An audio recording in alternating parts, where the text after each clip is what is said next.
Live over here. Technology is a wonderful thing when it works.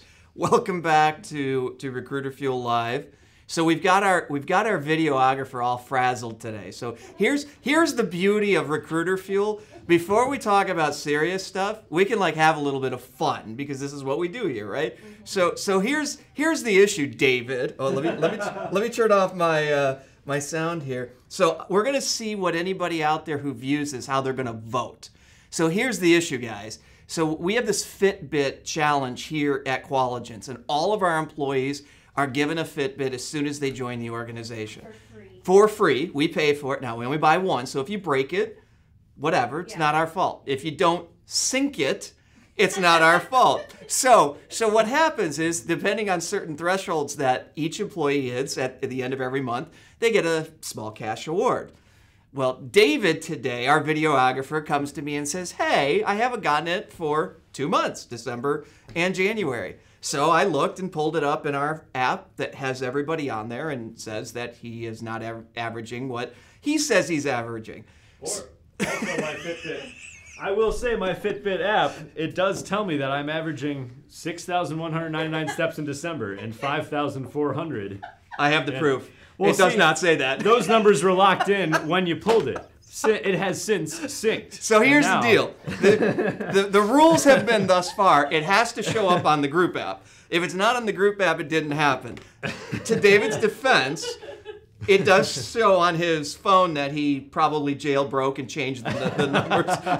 There's a lot of trust in this relationship. If there wasn't, I wouldn't have you here. Because here's the thing. If you think he should get the dollars for December and January, you need to make sure you comment and say, yes, he deserves the dollars. If you think he doesn't deserve the dollars, say absolutely not, and he's not getting the dollars. So at this point, I'm going to give you about 4 days. Trust the Fitbit. It's up to you guys. Trust the Fitbit. You guys got this. So do you trust David or do you trust the technology? Nice. So you got to have a little bit of fun while you're working as well. So here's the beauty of Recruiter Fuel is that we kind of get to do whatever we want. So we have a little bit of fun. We have a little bit of seriousness. But the first thing I talk about is actually life lessons. Oh no. Oh no. So here's the thing. Look, I've been recruiting a long time. And when you're recruiting, whether you're selling, you get told no a lot. And the difference between a really good recruiter and an okay recruiter is how many times they come back to the table after being told no, no, no, no, no. So completely unrelated, but I'm going to use it as an analogy as I do. So the last 2 weeks for me has been klutz heaven. So it started about 2 weeks. We're in Michigan. Our office is here in Michigan. So of course we get the cold, we get the snow and everything else. So about 2.5 weeks ago, I'm guessing it was the first time, I pull up in our parking lot to come into the building, and as I step out of my car, I land, bam, flat, gone on the ice. So I'm limping around that day going, this really sucks. Fast forward, I get beyond that. And I go to the Bahamas. I come back from the Bahamas, and one of the lights are out in front of my house, so I decide to walk out the front, and it had just snowed. We had ice and all that. And as soon as I go to grab the light, I lose my footing. I go down. My knee hits not only the cement, but it hits the kind of the corner of the brick post, and I get a goose egg about the size of a grapefruit within hours. Not walking. Go to the doctor, get a cortisone shot. This is Monday when I get the cortisone shot. Yesterday, I'm walking to my car, day before yesterday. No, yesterday. Walking to my car, leaving here last night, and I slide, bam, out again. So this is 3 times I'm down in a matter of 2 weeks, okay?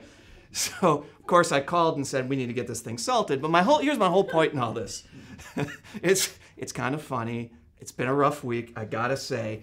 But it's how many times do you get back up? It's kind of like this thing about recruiters, salespeople. People tell you no, people tell you no, people tell you no. What makes them really good is that they keep getting back up. I'm not here to say I'm really good. I just had enough kind of drive in me this morning to say, I'm actually going to go back in, even after falling again yesterday. So that's 3 times in 2 weeks. Hopefully, I make it through and it doesn't happen again. We had an email go out that it was that icy. Well, thanks, Jennifer. So here's the kicker. That email went out about an hour before I left, and I read it. And it said, be careful, the first step is icy when you walk out the building. And as soon as I hit that first step, boom. And I had to call right away, and I'm like, you're not going to, anyways. Anyway, so it's tenacity. Recruiters have tenacity. At least I didn't get injured last night, which is a good thing. So anyways, that's my life lesson for today. I did have another real short one. So if you're agency, you'll appreciate this. If you're corporate, you might appreciate this on the recruiting side. So vendor, or a client of ours, we're the vendor to this particular organization. We did work for them back in November and December. This is now February. And it's a situation where the client still has not paid. Not because they won't, not because they think there's anything wrong with the invoices, but because there's 3, 4, 5 people involved in their outsourced procurement and payment place, where the left one doesn't know what the right one doesn't know what the center one is doing. Ultimately, they all blamed each other. I took all of their emails, put them together, and said, you're all telling us something completely different. So to make matters worse, I decided to email that to the CFO of the largest privately held company in the United States. You know who you are. Hopefully we'll get this addressed. If you're on the agency side, you've had to deal with stuff like this. And I know if you're on the corporate side and you're using agency or you've got vendors, I know this frustrates the hell out of you. Now I'm experiencing it for the first time in many, many years, and I've been in business for 25 years. The complete and utter, I don't want to use the stupidity word, but it's pretty damn close to that. I got to tell you, one of the most frustrating situations. Anyways, so Recruiter Field today, hopefully you saw it. On that show, we had Doherty on. And Doherty is the recruiter of recruiters. I mean, he lives and breathes recruiting recruiters for agencies. So taking them out of one agency, putting them somewhere in another country in another agency. And he's been fascinating to interview because the whole thing started off with him wanting to interview me. We couldn't get the technology to work, so I interviewed him and we put it out there on video, and we've had a couple of sessions out there. But he's got some pretty clear views of the future of recruiting that we happen to agree with to pretty much a certain extent. And his comment, and it went out today, I love what you guys put together, by the way, on my team around Doherty, the recruiter's recruiter. Dewalt, I hope you're watching this, because if you're not, I'm going to make sure you get linked into this. Here's his quote. I don't want to make 50 calls. I prefer to create media content that goes out there. It's distributed on the right channels with the right data towards the right people. In return, I get to do the right calls at the right time.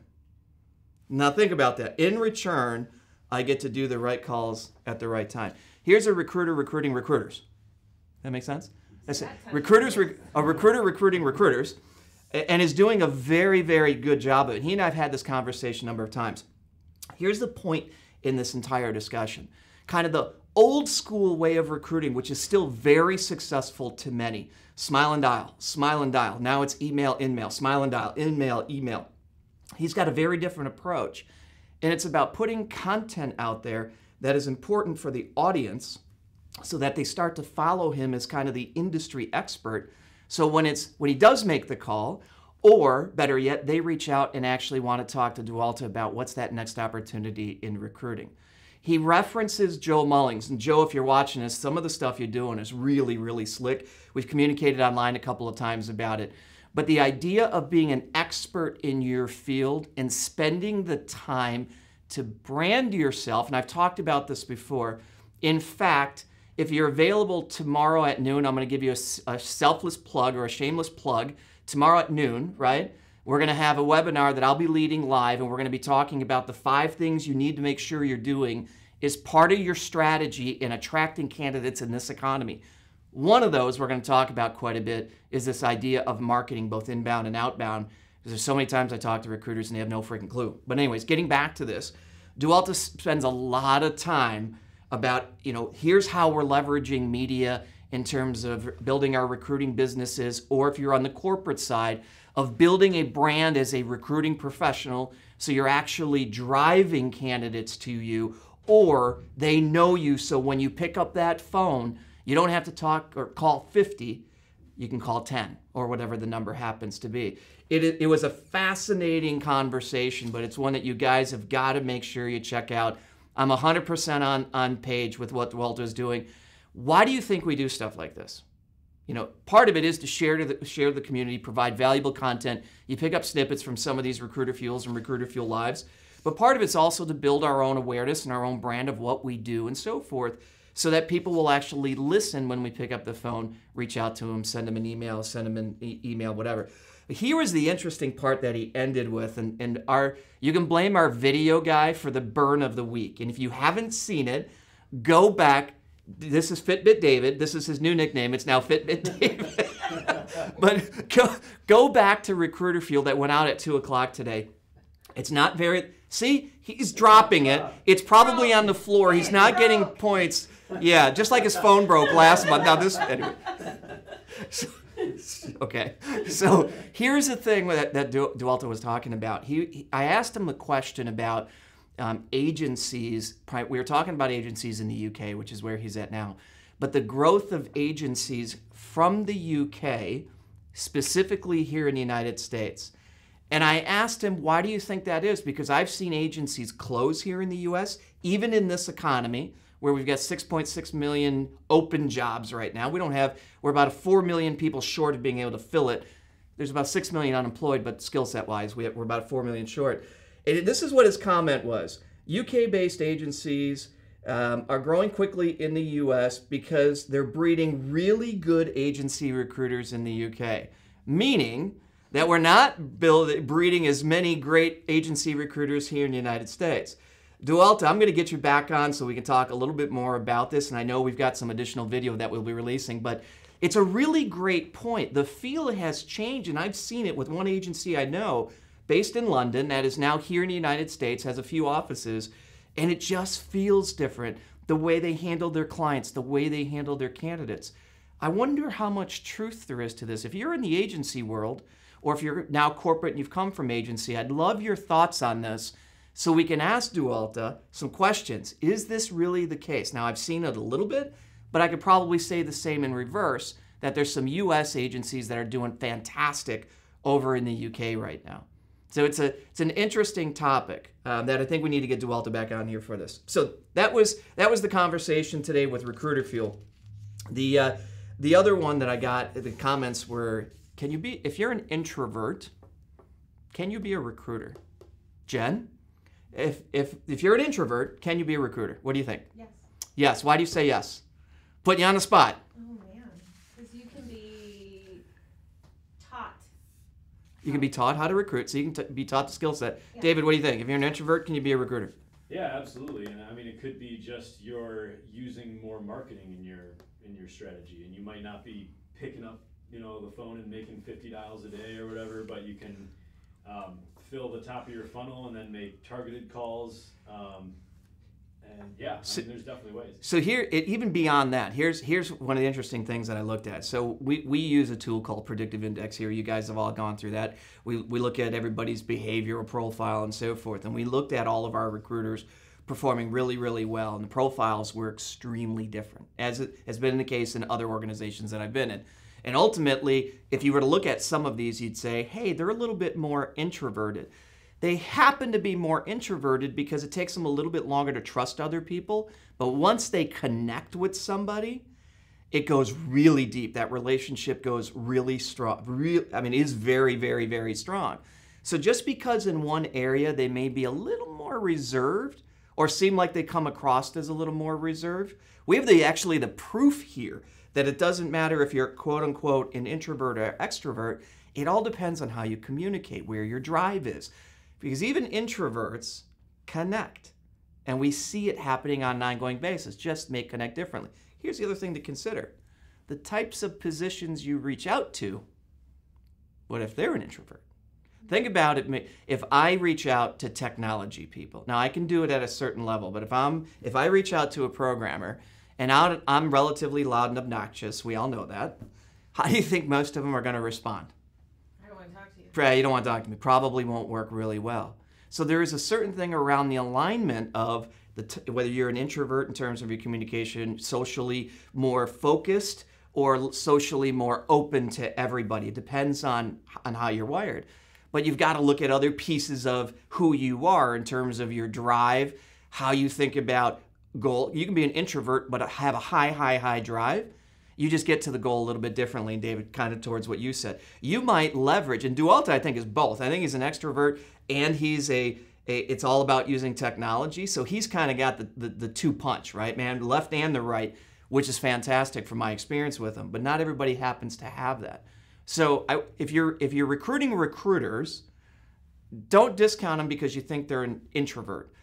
Do some type of behavioral analysis or something on them to see what else do they have behind them, what's driving them or potentially not driving them at that particular point. Because you can have an extroverted, high dominant person that is so focused on their social skilling, they could, if they were a salesperson, they would never ask for the sale because it's all about having a beer with their buddy and having fun, and they'll never ask for the sale. If they're a recruiter, as soon as somebody gives them a little bit of "I'm not interested," they walk because they're uncomfortable with that situation, right? Because it's all about everybody's going to be happy, everybody's going to be thrilled. So overly extroverted can be a problem as well. Too flexible. Well, that's even a different. David, you stumbled on something different. Flexibility is completely different. That's a whole nother kind of behavioral characteristics. But just because I happened to look at it yesterday on all of our recruiters and some of our team to kind of lay it out and say, where are they best suited for? Are they better for these technology folks over here? And granted, these are generalities, because even in technology, there are some people that are as gregarious and open as some annoying salespeople, which I might be in that group. But anyways, so that was the question that I got is can introverts be good recruiters? Yes. Can extroverts be good recruiters? Yes. Can an introvert be better than an extrovert? Yes, depending on everything else. And the same goes in reverse. So don't forget that. I know it sounds more confusing.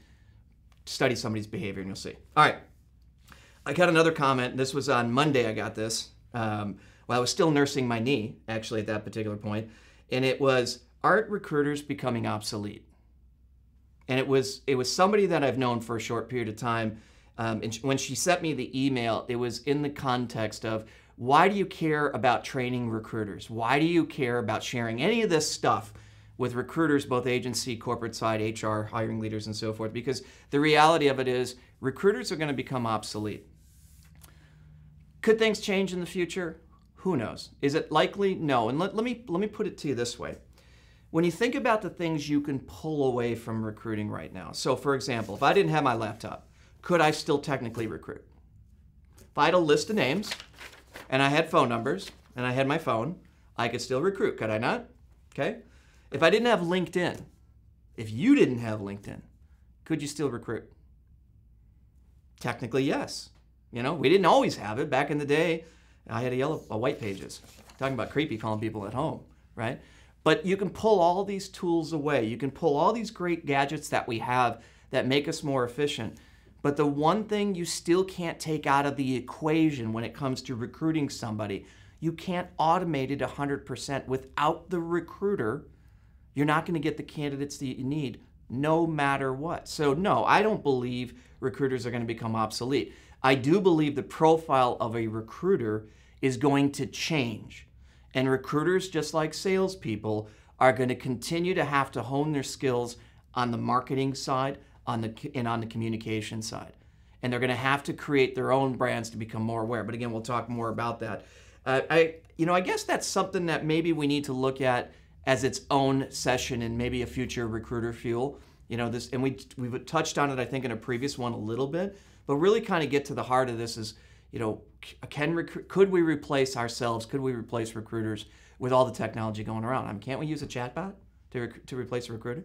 No. Not around here. There was this morning on Facebook. There was a meme that one of my recruiter groups focused on, and it was a chatbot because chatbots are not actually artificial intelligence. Chatbots are pre-programmed to respond a certain way when you put in a keyword or ask a certain question or so forth. So just understand that. But it was a candidate that was supposed to be talking to a chatbot recruiter, and the candidate asks a question, and the chatbot says, "Please send me your resume." And the candidate asks another question, is, "Please send me your resume." It was like 15 sessions long, and chatbots are technology. They're not always perfect. But realizing that the recruiter had not programmed it the right way in the first place. So of course you can't replace a recruiter with it, but we can leverage tools like that. We just got to know what we're actually doing with it. In fact, some of the automation and other tools we're going to address tomorrow at the webinar, and maybe we'll do a session on that upcoming as well. One more thing that I wanted to make sure we cover, and this was another Facebook post that I read this morning that I commented on in another recruiters group. And here's what it says. There is a massive opportunity cost to hiring somebody. Each additional person is like creating a new feature for your product. Every hire means you cannot do something else. Now, this is not going very positive about candidates now, is it? Every hire takes away your attention. Every hire adds to complexity. Every hire needs support. In essence, it was more of somebody from a startup environment who is saying, hires are bad. They need too much work. They need too much support. I got to tell you, it's the difference between glass half empty and glass half full. I look at that as glass half full, right? If you have the right people, you don't have a lot. Is there an initial upfront investment in people? Of course, they're people, right? But ultimately, how do you replicate your business? How do you replicate yourself without people? Do you want to be sitting in your little room, and if you do somewhere, coding all day long, and you don't care if there's anybody around, and you don't want to hire anybody, and you want to be a shop of one person, male, female, doesn't really make a difference? I mean, being that this was in a recruiters group, I was somewhat shocked that recruiters agreed with it. Now, it was meant to be a little bit of snarkiness by the person who posted it, coming out of technology and coming out of startup. But there were literally recruiters that have been recruiting as long as me that I think have become so disenchanted with recruiting that there is no good candidate, there is no good team member, there is no good employee. And I was absolutely shocked. Here's what I would say.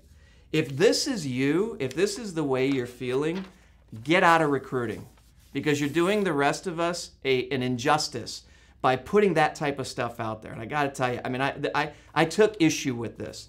For the rest of us that really understand the roles that we have, and this may have been done tongue-in-cheek. It didn't look like it was, but it may have been done tongue-in-cheek. But the rest of us that are actually trying to do something and realize the importance of our roles, that's why we do this kind of stuff. Because we want to make sure that we're all getting together and all improving ourselves and sharing stuff to make what we do as recruiters more powerful than it's ever been before. But we got to stop this kind of BS and knock them out of our groups if that's the case. If they don't want to learn, if they think as candidates as a commodity, which so many recruiters do, and it's unsettling how many recruiters do. And I'm third party, and I still don't look at it that way. And there's many of you that do that don't as well. But we got to band together and knock some of these people out. Anyways, that's my hobby horse, my high horse, whatever you want to call it today. Thank you for listening. Hopefully I will not fall down again before tomorrow. Check us out at noon Eastern. It's more of an educational webinar. There'll be some absolute takeaways that you can start doing right away. We're going to take a look at 5 strategies of what to do in this particular economy where there's just not enough great candidates to go around. I'll see you tomorrow at noon.